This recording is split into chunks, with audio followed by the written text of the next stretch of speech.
매일 성경 묵상을 돕는 해설 가이드입니다. 안녕하세요. 묵상 코치입니다.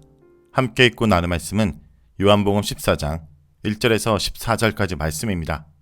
먼저 1절에서 7절 읽겠습니다. 너희는 마음에 근심하지 말라. 하나님을 믿으니 또 나를 믿으라. 내 아버지의 집에 거할 곳이 많도다. 그렇지 않으면 너희에게 일렀느니라. 내가 너희를 위하여 거처를 예비하러 가노니 가서 너희를 위하여 거처를 예비하면 내가 다시 와서 너희를 내게로 영접하여 나 있는 곳에 너희도 있게 하리라. 내가 어디로 가는지 그 길을 너희가 아느니라.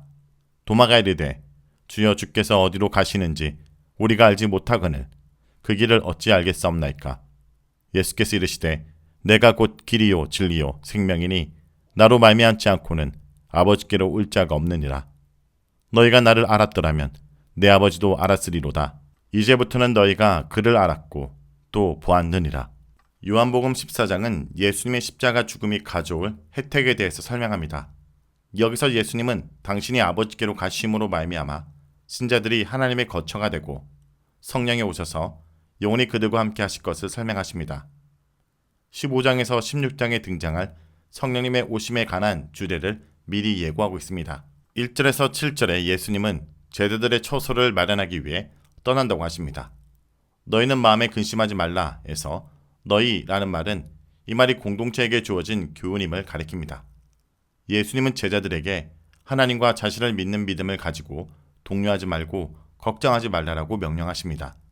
그 이유는 2절에 내 아버지 집에 거할 곳이 많도다 라는 말 속에 담겨 있습니다.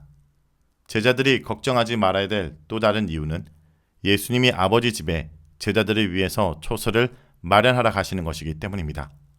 여기서 내 아버지의 집은 장소적 개념으로 하나님 나라를 말합니다.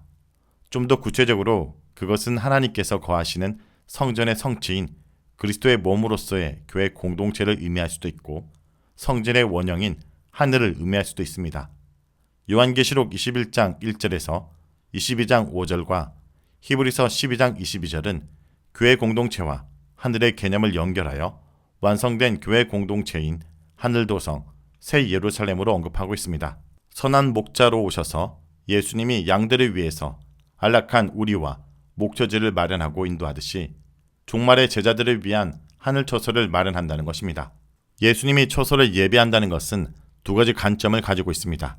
첫째, 장소적 개념으로 하나님 나라를 처소로 보는 것이고, 둘째는 예수님이 떠나고 나서 보혜사 성령이 오시기 때문에 요한 공동체 자체를 예수님이 말하는 처소로 보는 것입니다. 이 두 가지는 함께 나타나고 여기서는 현재의 종말과 미래적 종말이 같이 나타납니다. 내가 가는 곳에 그 길을 너희가 알리라 라는 4절은 3절과 밀접하게 연관되어 있습니다. 여기 예수님의 가심은 그분의 죽음이나 승천을 의미하고 그분의 다시 오심은 부활이나 성령의 오심 혹은 재림을 포괄적으로 의미할 수 있습니다. 5절에서 7절은 길이요 진리요 생명인 예수님을 말합니다. 이 말에 도마가 주여 어디로 가시는지 우리가 알지 못하거늘 이라고 5절에 말합니다. 앞절에서 예수님은 자신이 가는 곳을 제자들이 알고 있다라고 했지만 도마는 예수님이 어디로 가는지 모른다고 합니다. 예수님이 이미 7장 33절에서 아버지께 돌아갈 것을 말했지만 도마는 기억하지 못하고 예수님이 가는 길을 우리는 모른다고 말합니다. 우리라는 표현은 도마 개인의 질문이 아니라 이것이 공동체의 질문임을 보여줍니다. 도마는 솔직하게 자신이 모르는 것을 표현하고 물음으로써 그 다음에 나오는 예수님의 중요한 자기 진술을 끌어내는 역할을 합니다. 즉 요한복음은 나는 뭐뭐이다 표현으로 예수님을 계시하는데 6절에서 예수님이 길이요 진리 생명이라고 선언합니다. 가는 길을 모른다 라는 도마의 말에 예수님은 자신이 길 자체이고 이 길은 생명으로 인도하는 참 진리라고 말합니다. 요한복음에서 길은 중요한 특징을 가지고 있습니다. 이것은 예수님이 하늘로 올라가는 통로이기도 하고 이사야서에서 나오는 시온으로 가는 길처럼 하나님께 가는 길일 수도 있습니다. 예수님이 생명이라는 것은 그가 하나님 안에 있는 구원의 중보자라는 사실에서 발견됩니다. 예수님은 생명과 진리를 주는 통로가 됨을 강조합니다. 7절에 너희가 나를 알았더라면 내 아버지도 알았으리로다 라는 말로 이 길은 반드시 아버지께로 향해야 함을 강조합니다. 예수님이 길과 진리로 인도하기 때문에 예수님을 아는 것은 아버지를 아는 것입니다.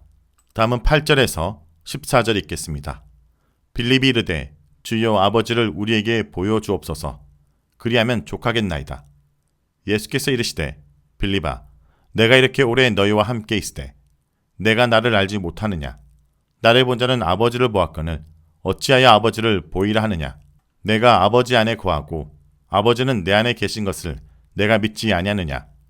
내가 너에게 이르는 말은 스스로 하는 것이 아니라 아버지께서 내 안에 계셔서 그 일을 하시는 것이라. 내가 아버지 안에 거하고 아버지께서 내 안에 계심을 믿으라. 그렇지 못하겠거든 행하는 그 일로 말미암아 나를 믿으라. 내가 진실로 진실로 너에게 이르노니 나를 믿는 자는 내가 하는 일을 그도 할 것이요 또한 그보다 큰 일도 하리니 이는 내가 아버지께로 감이라. 너희가 내 이름으로 무엇을 구하든지 내가 행하리니 이는 아버지로 하여금 아들로 말미암아 영광을 받으시게 하려 함이라. 내 이름으로 무엇이든지 내게 구하면 내가 행하리라. 8절에서 14절에 예수님은 아버지의 계시로서 나타납니다. 7절에서 예수님은 하나님을 아버지로 호칭하고 있습니다. 하나님을 직접적으로 아버지로 호칭하는 것은 그 당시 유대 사회에서 신성 모독이었습니다. 일개 인간이 하나님을 주나 신이 아닌 아버지로 부른다는 것은 자신은 하나님과 동격으로 여기는 것이라고 생각했기 때문입니다. 8절에 주여 아버지를 우리에게 보여주옵소서. 빌립은 예수님이 말하는 아버지에 대해 궁금했을 것입니다. 그 아버지는 우리가 생각했던 하나님과 다릅니까? 빌립은 정말 아버지를 자신의 눈으로 보고 싶어 했습니다. 그런데 예수님은 9절에 나를 본 자는 아버지를 보았거늘 어찌하여 아버지를 보이라 하느냐 라고 대답합니다. 예수님의 대답은 또 상식을 뒤엎습니다. 예수님은 아버지와 자신이 하나라는 사실을 여러 번 이야기했지만 제자들은 그 개념을 이해할 수 없었습니다. 물론 조금씩 그들의 눈이 열려가는 것이 보이지만 부활 이후에야 제자들은 완전히 깨달음에 이르게 된다고 요한복음은 말합니다. 예수님은 자신을 본 것이 아버지를 본 것이라고 단언합니다. 더 나아가 나는 아버지 안에 거하고 아버지는 내 안에 계신 것을 너희가 믿지 아니하느냐라고 10절에 완곡하게 꾸짖습니다. 예수님을 보면 곧 아버지를 보는 것이라는 말은 제자들조차 믿기 어려운 말이었습니다. 그래서 예수님은 자신이 하는 이 말 자체도 아버지가 예수 안에서 몸소하시는 것이라고 말합니다. 예수님과 아버지는 하나이고 예수님은 아버지이고 아버지는 예수님이 됩니다. 11절에 내가 아버지 안에 거하고 아버지께서 내 안에 계심을 믿으라. 계속되는 예수님의 말은 제자들에게 수수께끼와 같습니다. 인간적인 관점에서 자신의 이성으로는 이해하기 힘든 말을 제자들은 듣고 있습니다. 그래서 예수님은 제자들에게 자신이 한 표적을 보고서라도 믿으라고 촉구합니다. 12절에서 14절은 믿음으로 구하면 다 이루어진다고 말합니다. 예수님은 자신이 지상에서 행한 하나님의 일들을 이제 자신이 아버지께로 간 이후에는 제자들도 시행할 것이라고 약속합니다.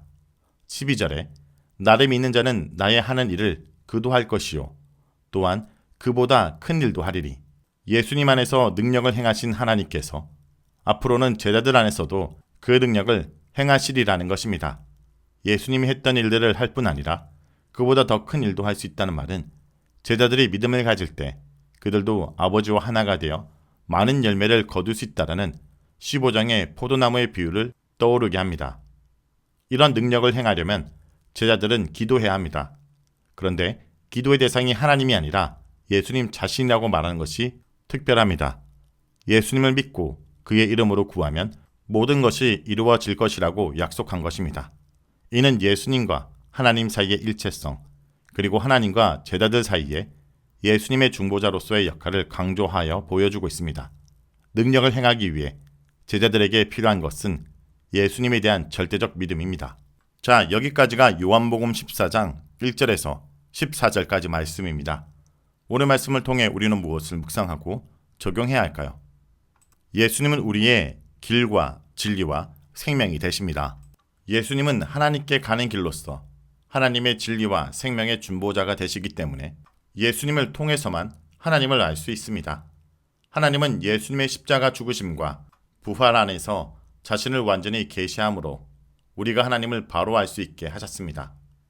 예수님 외에 아버지를 알 수 있는 다른 길은 없음을 믿고 오늘도 말씀 안에서 자신을 계시해 주시는 주님을 만나는 성도 여러분이 되시길 간절히 기도드립니다.